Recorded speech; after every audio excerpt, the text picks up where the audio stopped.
Muling ibinida ng mga Pinay at Asian golfer ang kanilang angking galing sa ikalawang ICTSI Ladies Masters ngayong taon. May Agenda Weekend Report si Sheila Salaysay.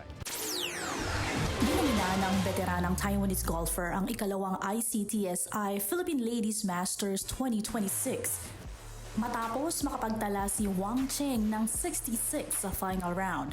Sapat para masungkit ng kanyang ikalimang career title at ang $30,000 na top prize. Isang palo lang ang agwat ni Wang sa leader pero agad siyang umarangkada. Nagpakawala ng 4 na birdie sa first 5 holes habang nahirapan ang kanyang mga kalaban sa pabago-bagong kondisyon ng panahon. Sa huli, nanaigang kalmadong diskarte, solidong laro at karanasan ni Wang Cheng sa mahangin na kurso. Ang panalo ay hindi lang matagumpay na pagbabalik matapos ang 5 taon. Patunay rin ng lumalakas na kompetisyon sa women's golf sa rehiyon.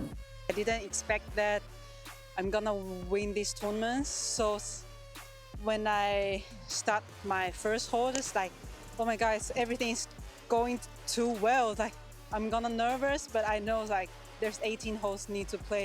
Sumunod kay Wang Cheng si South Korean Jong-yeon Kang na solo second matapos ang final round na 71.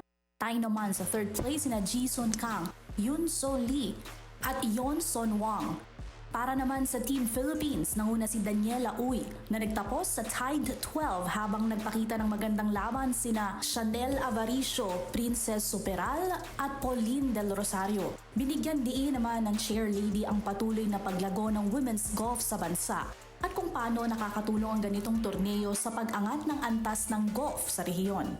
It's a great event that's for Philippine players, and we are looking forward that we have more tournaments that we can cohesion, and then we can have Taiwanese or Taiwan Ladies Golf Professional Tour that work together with Philippine Tour, and we can work closely and we can move forward and helping the Asian Golf Professional Women's Tour to move on to the next stage.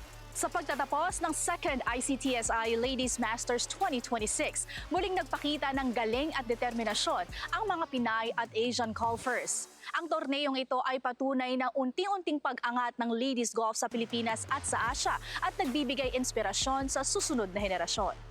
Para sa Agenda Weekend, Sheila Salaysay, Billionaire News Channel.